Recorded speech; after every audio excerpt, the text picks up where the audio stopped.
Okay, I want to talk about this concept of political homelessness, which I think is something that is becoming more common in recent years. It's something that I want to talk about because it's definitely affected my life in a lot of ways. And it goes a lot deeper than just not knowing who to vote for. It has to do with every aspect of your life because it's not just politics, it's the way you think, it's the way you see the world. So I think a lot of people are in this boat, and this has definitely affected my life in a lot of ways. And for me, this started during COVID. And so I've always kind of been an outsider in many ways. But it wasn't until COVID that the political questions became relevant and important to the point where I had to pay attention, and I started to see things that other people were ignoring, and it became impossible to ignore. So I think you reach a point with these things of sort of a point of no return where you cannot go back to thinking conventionally anymore. You cannot believe what you're being told anymore. You cannot trust authority anymore. You can't trust the official narrative about anything anymore. And I think I've reached that point somewhere in between the beginning of COVID and like right now, basically.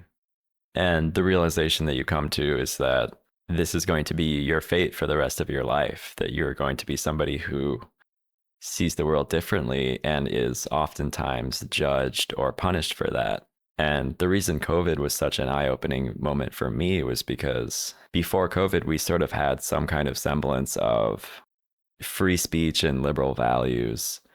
And all it took was a sort of emergency situation, an unprecedented situation to sort of just throw out all of the values that we had. It did not take much for that facade to fall away and to see that in actuality we are run by unelected bureaucrats and technocrats and a one world government essentially.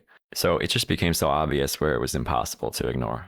And this is the thing, it was possible before COVID to ignore politics and say, whatever, I don't really care. It's not that important to me, right? Like who's president or whatever, what the policies are. They don't really directly affect me, right?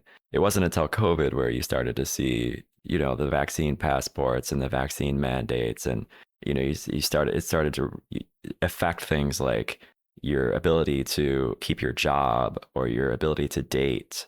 And these things started to become like very relevant. And you had to pick, you had to pay attention. You had to pay attention for your own protection, for your own safety, because you didn't know what was going to happen. And you didn't know how far it was going to go or when it was going to stop. So, when you're in this state of mind of being somebody who is so, I guess, eccentric from the sort of normal perspective, it's very hard to find people who agree with you. You end up becoming socially isolated. Not that you have to be around people that agree with you. I think actually it's quite the opposite. If you're somebody who is like this, you have had to be surrounded by people who you disagree with for your entire life. And so you get very good at getting along with people, and you get very good at being open to hearing what other people have to say because you don't have a choice. You've never had a choice. Everything everybody says you disagree with because they're coming from a perspective that you don't understand and they don't understand you. But you've had to learn, at least I've had to learn to tolerate viewpoints that I disagree with. And this is the thing, is like from like a normie perspective, they don't have to learn to tolerate anything because they have their in group. They can ostracize anybody and attack anybody who disagrees with them, and that works for them. So they never have to hear a viewpoint that they disagree with. Whereas if you're eccentric, every viewpoint is a viewpoint that you disagree with because you're unique. You have unique views that are unique to you.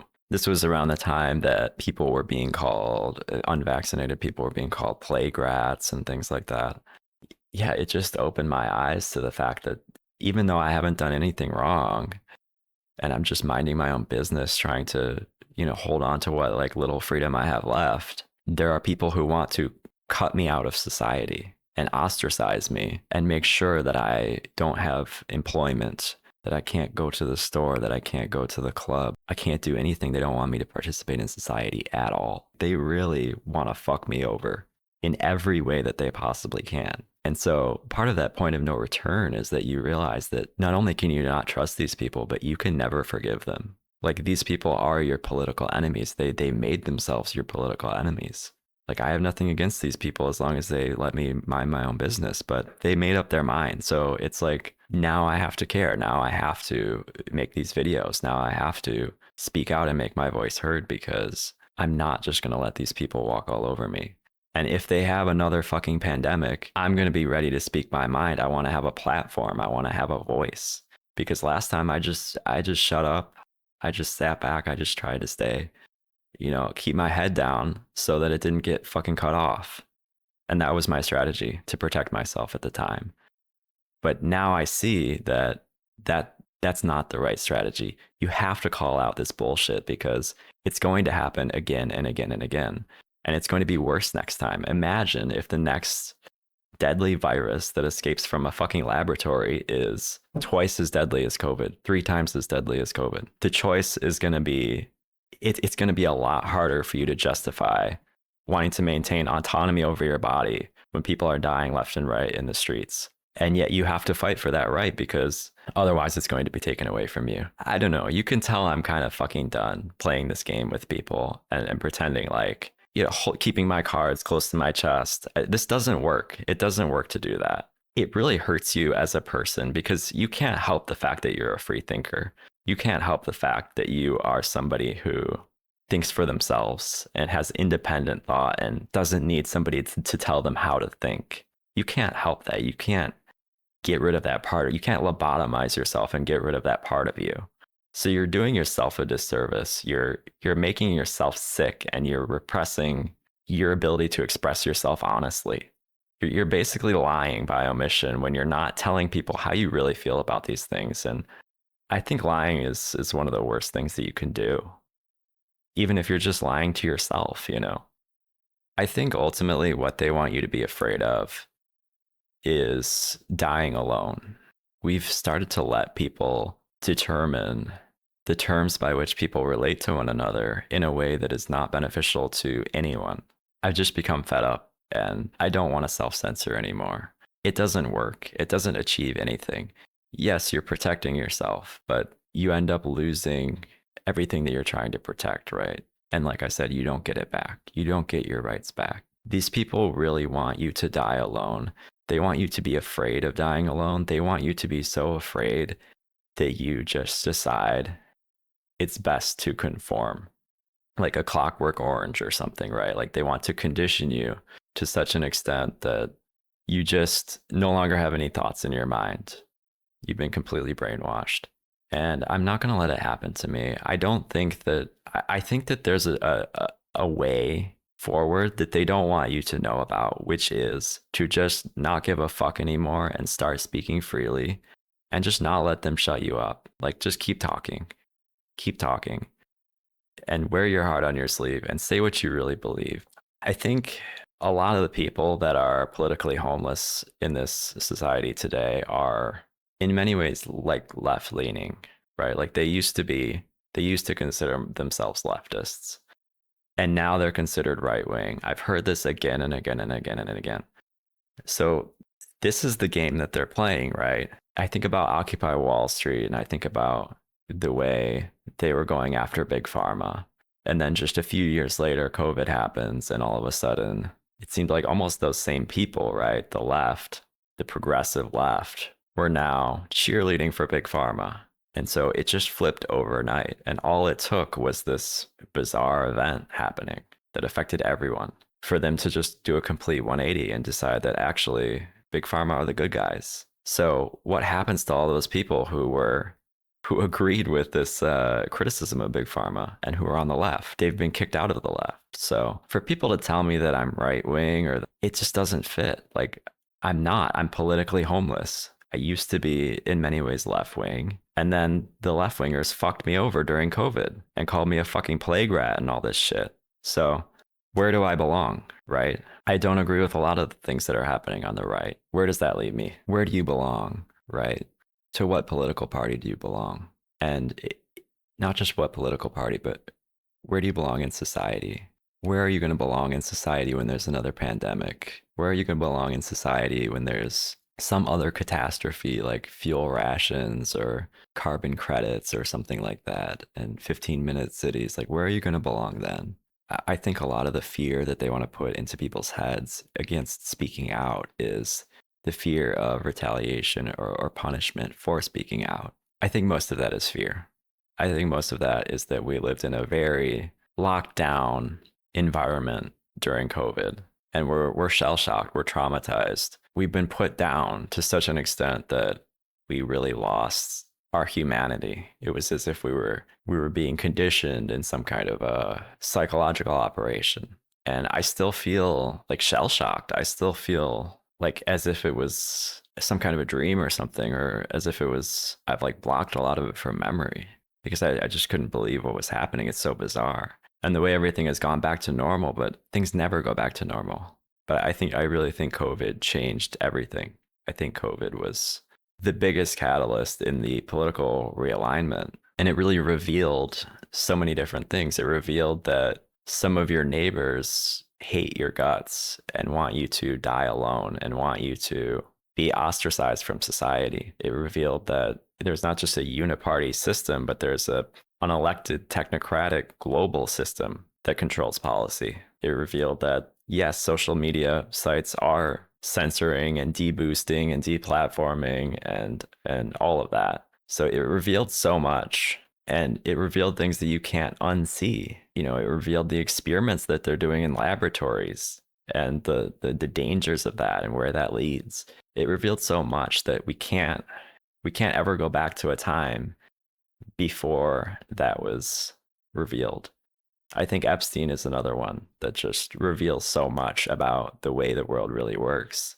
So yeah, I think I'm past the point of no return where there's no going back to the way I used to see the world, which I think was naive. I guess I want to say in closing, hold on, let me think for a second. I guess if I had advice for somebody who is in my situation or who's getting to that point of no return and is thinking, where do I go from here? I would say eventually you will reach a point where you have to speak out. You have to make your voice heard. And you can't keep letting the shame and the social pressure and the threats of retaliation censor you, because that's the way censorship works. It's not just the deboosting and the deplatforming and the algorithm and those types of things. It's social pressure. And if you're somebody who is a free thinker, that probably already means that social pressure does not work on you in the same way that it works on other people, because that's what's allowed you to be a free thinker in the first place. So I would say you have in you the potential to overcome the fear, and you have the ability to find your voice. And we need more people who can find their unique voice, because it's the uniqueness in people that is worth protecting. Yeah, I also want to say that it's important to not let your eccentric views and your political views and things like that determine the course that the rest of your life takes. The best way to win is to not let your uniqueness be a liability and be something that brings you down and that lessens your opportunities in life. There are always going to be those ways in which society is going to punish you. There are going to be opportunities that you lose, opportunities, jobs, maybe the ability to travel in the future. If there's vaccine passports, you might lose the ability to date someone that you're very attracted to because they find your views to be onerous or whatever. So you will lose opportunities, but you'll find greater opportunity when you find your voice, and you'll find that people actually respect somebody who speaks their mind and isn't afraid of the consequences. Because and I'm speaking specifically to men, I would say, that is a very masculine quality to have. A lot of the issues that I'm talking about have to do with men being emasculated and feminized and having their life energy taken from them by systems that see masculinity as a threat to their authority. And so I think getting in touch with what real masculinity is, and this is something that I've been grappling with for quite a while, is very important because it's going to determine how freely you're able to think and how freely you're able to speak. And so, I mean, even if you're a woman, you could learn this skill, right? You could learn this sort of masculine trait of not giving a fuck what other people think and making decisions sort of unilaterally, not deferring to other people, taking responsibility. So I guess I would leave you with that when you really discover what it means to be a man, you start to discover that you have the power to push back against a lot of the campaigns that have been run against you.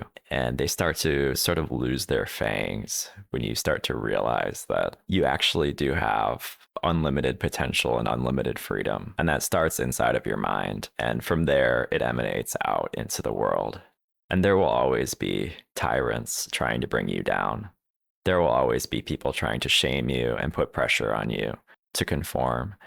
Yeah, those people have already made up their minds about you. I guess I just want to say there are people out there who will like and respect you and who will respect your uniqueness and your differences, who won't be intimidated by that, who will actually appreciate that you are a free thinker, that you are unique, that actually gives you power. I guess I'll leave it there.